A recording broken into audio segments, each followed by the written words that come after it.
जिंदगी में अक्सर ऐसा लगता है जैसे हम एक अंधेरे कमरे में चल पड़े हों और उजाले की सिर्फ एक हल्की सी झलक दूर कहीं टिमटिमा रही हो। आज जब मैं अपने ऑफिस की खिड़की से बाहर देखती हूँ, हाथ में कॉफी का कप लिए खुद को एक सफल बिजनेस वुमन की तरह देखती हूँ। सब कुछ बिल्कुल परफेक्ट लगता है, पर हर सफलता के पीछे छुपी होती है कई रातें बिना नींद के, कई आंसू और कई अधूरे अरमान। मैं रचेल हूँ और ये मेरी कड़ी मेहनत की कहानी है।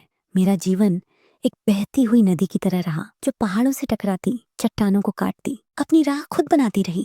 रास्ता चाहे जितना भी टेढ़ा क्यों ना रहा हो, मैं रुकी नहीं, झुकी नहीं, बस बहती रही, चलती रही। मैं एक छोटे से गांव में पैदा हुई, 2 कमरों वाला पुराना सा घर, जिसके आसपास की मिट्टी तक हमारे जैसे ही संघर्ष करती दिखती थी। मेरे पिताजी या तो किसी दुकान में छोटी सी नौकरी करते थे या खेतों में मजदूरी। दिन भर धूप में तपते रहते थे। माँ एक घरेलू महिला थी, लेकिन घर चलाने के लिए वो दूसरे घरों में काम करती, राखी बनाती, लिफाफे सिलती, बस घर के खर्च कुछ और निकल आए। मैंने दिल लगाकर पढ़ाई की, रातों तक जागना, स्कूल में हमेशा अव्वल आना और माँ के कामों में भी हाथ बटाना, यही मेरी दिनचर्या थी। मेरे संघर्ष का ही नतीजा था कि मुझे एक अंतरराष्ट्रीय स्कॉलरशिप मिली और पहली बार मैं अपने गांव से बाहर एक बड़े शहर पहुंची, फिर विदेश, एक नए देश में जहाँ न कोई जान पहचान, न भाषा, न दोस्त। कई बार अकेली बैठकर चुपचाप रोती थी, पर हर बार माँ बाबा की दी हुई सीख से खड़ी हो जाती थी। एक बात दिल में गूंजती रहती थी, बेटा हिम्मत मत हारना।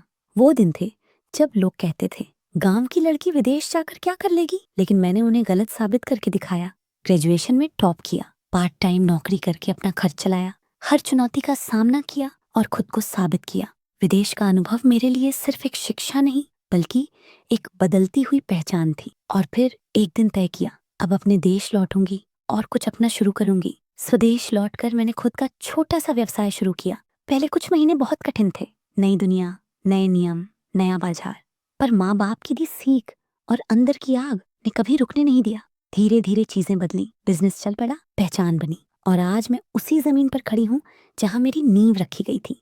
आज मेरे पास वह सब कुछ है जिसके लिए कभी सिर्फ सपने देखे थे। सुरक्षित घर, सफल व्यवसाय, माता पिता का गर्व और सबसे अहम, अपने जैसे हजारों और बच्चों के लिए उम्मीद बनना। मैंने अपने गांव में एक लाइब्रेरी बनवाई है, छात्रवृत्तियां शुरू की हैं, लड़कियों के लिए मुफ्त कोचिंग दी जाती है, ताकि कोई और रैचल भी अपने सपने पूरे कर सके। सफलता सिर्फ पैसा कमाने में नहीं है, असली सफलता तब है जब आप किसी और की जिंदगी में उम्मीद जगा सकें। मैं जो आज हूँ, वो माँ के सपनों, पिताजी की कड़ी की मेहनत और अपने हौसले की वजह से हूँ। छोटे गांव से हो, पैसे नहीं है या दुनिया तुम्हें पहचानती नहीं, तो क्या हुआ? अगर जज्बा है, सपना है और मेहनत करने की हिम्मत है, तो हर कोई रैचल बन सकता है। आज मैं अपनी कहानी इसीलिए सुना रही हूँ, शायद कोई और बेटी भी इसे देखकर यकीन करे कि वो चाहे जहाँ से आई हो, कुछ भी कर सकती है। सिर्फ सपनों को छोड़ो मत, मेहनत करो और कभी हार मत मानो, क्योंकि अगली रैचल आप हो सकते हैं।